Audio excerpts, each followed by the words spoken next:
Welcome to School Problem Solution once again.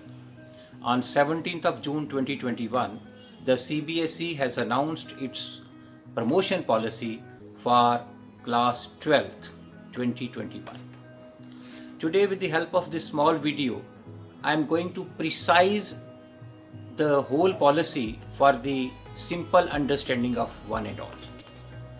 First of all, the schools will have a result committee as per the policy, which will be comprises of principal of the school as chairperson, two senior most teachers of the school teaching class 12th, then two external examiners from a nearby CBSE school teaching class 12th in that school. तो एक principal, दो अपने staff और दो बाहर से external examiners, 5 लोगों की ये कमेटी जो होगी। उसके बाद सीबीएसई ने कहा है कि एक आईटी या कंप्यूटर सेवी जो टीचर है वो भी अटैच किया जा सकता है कंप्यूटर वर्क्स के लिए। 6 हो गए।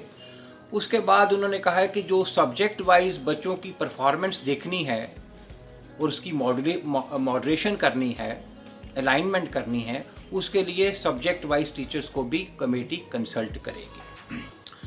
तो ये तो बात होगी कमेटी की। अब मैं बात करूंगा वेटेज की। जो पॉलिसी डॉक्यूमेंट मेरे हाथ में है, तो सभी क्लासेस को बेस बनाया गया है 10th को, 11th को और 12th को। 10th क्लास में सीबीएसई ने 30% का वेटेज दिया है, 11th को भी 30% का और 12th को जो इन हाउस एग्जाम्स हुए हैं उसको 40% का वेटेज दिया है। हम जब सब जानते हैं कि क्लास 12th में डिफरेंट तरह के सब्जेक्ट्स हैं और उन डिफरेंट सब्जेक्ट्स में थ्योरी का पोर्शन और प्रैक्टिकल या इंटरनल असेसमेंट का पोर्शन है, एंड इट वेरीज फ्रॉम कि कहीं सब्जेक्ट्स में 80 मार्क्स का थ्योरी है और 20 का जो है वो प्रैक्टिकल है, कहीं सब्जेक्ट्स में 70 का थ्योरी है, 30 का वो है प्रैक्टिकल है, और यहाँ तक है कि कई सब्जेक्ट्स में 30 मार्क्स का थ्योरी है और 70 मार्क्स तक का प्रैक्टिकल है। तो इसलिए सबसे बात पहले हमें ये ध्यान में रखनी है कि जहाँ तक क्लास 10th है, क्लास 10th का 2019 में जो सीबीएसई ने एग्ज़ाम लिया था, ये वही बच्चे हैं जो इस समय 12th क्लास में हैं।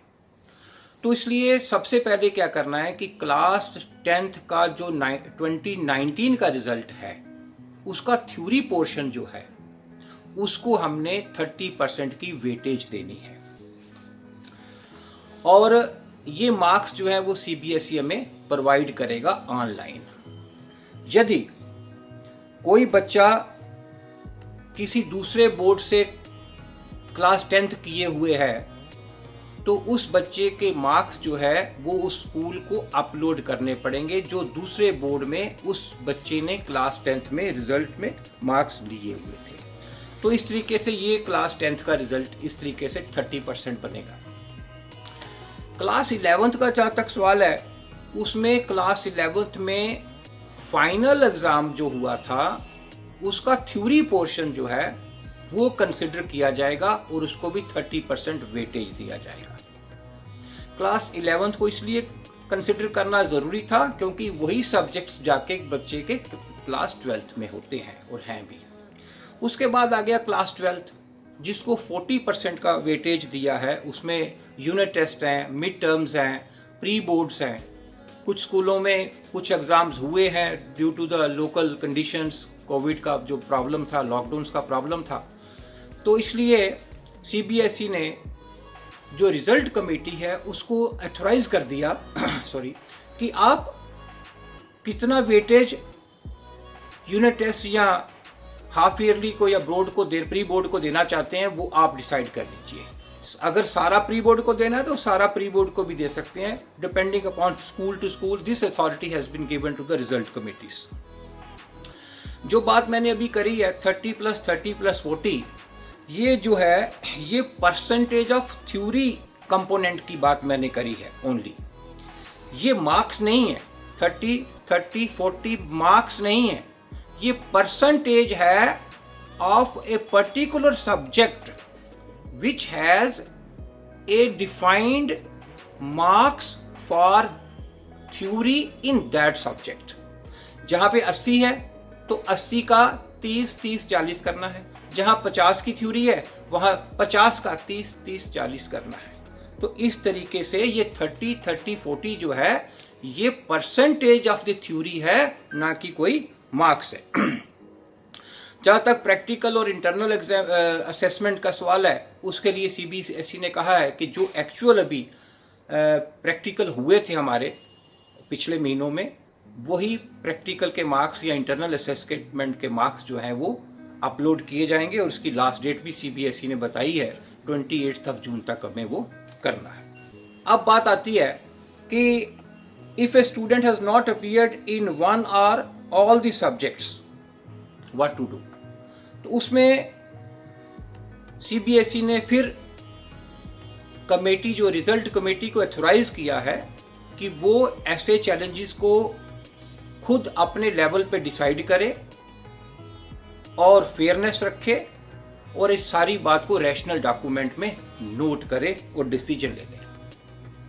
यदि किसी बच्चे ने 6 सब्जेक्ट भी लिया है, उसके लिए सीबीएसई ने कहा है कि जब रिजल्ट बन जाएगा तो ओवरऑल रिजल्ट में से जो बेस्ट 3 सब्जेक्ट्स होंगे परफॉर्मेंस बच्चे का, उन बेस्ट परफॉर्म्ड 3 सब्जेक्ट्स का एवरेज निकाल के 6 सब्जेक्ट के मार्क्स जो है वो दिए जाएंगे।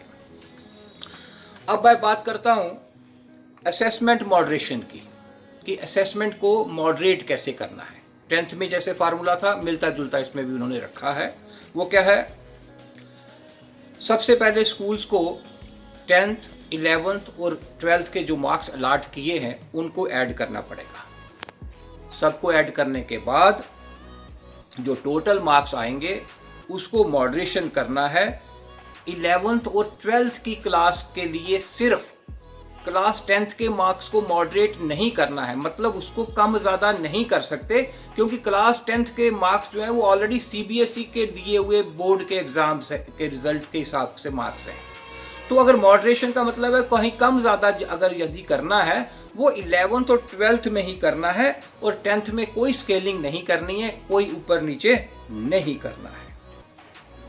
जैसा कि क्लास 10th में सीबीएसई ने कहा था कि based on the CBSE's best performance in the last 3 years, तो 12th में भी ऐसा ही है कि सीबीएसई को आपको लास्ट 3 सालों की जो परफॉर्मेंस है बोर्ड में किसी एक स्कूल की, उसमें से जो बेस्ट है वो एक रेफरेंस ईयर बनेगा, और उस रेफरेंस ईयर के हिसाब से आगे जो रिजल्ट जो है वो बनाया जाएगा। इसमें सीबीएसई ने कहा है कि हर सब्जेक्ट की एवरेज जो है उसको +5 मार्क्स या -5 मार्क्स तक हमें छूट है वो हम कर सकते हैं, लेकिन जो ओवरऑल स्कूल की एवरेज थी रेफरेंस ईयर में वो 2 पॉइंट्स या 2 से ज़्यादा और एक्स्ट्रा नहीं बढ़ सकती। मान लीजिए किसी एक स्कूल की 68 ओवरऑल एवरेज थी रेफरेंस ईयर में, तो अब वो 70 तक हो सकती है, लेकिन सब्जेक्ट्स में it can vary from -5 to +5। 10 marks का रेंज जो है सब्जेक्ट वाइज हमें मिला हुआ है। उसके बाद subject wise distribution of marks of the reference year will also be provided by the CBSE to all the schools. जो सब्जेक्ट वाइज जो डिटेल्स है वो भी परफॉर्मेंस बच्चे की है वो भी सीबीएसई हमें प्रोवाइड करेगी, जैसे उन्होंने क्लास 10th में किया था। तो उसके बाद स्कूल्स को अलाइनमेंट करनी है क्लास 11th और 12th में। उसके बाद एक बात आती है कि student who did not appear in CBSE board and appeared in any other class 10th board, तो the schools will have to upload these marks themselves.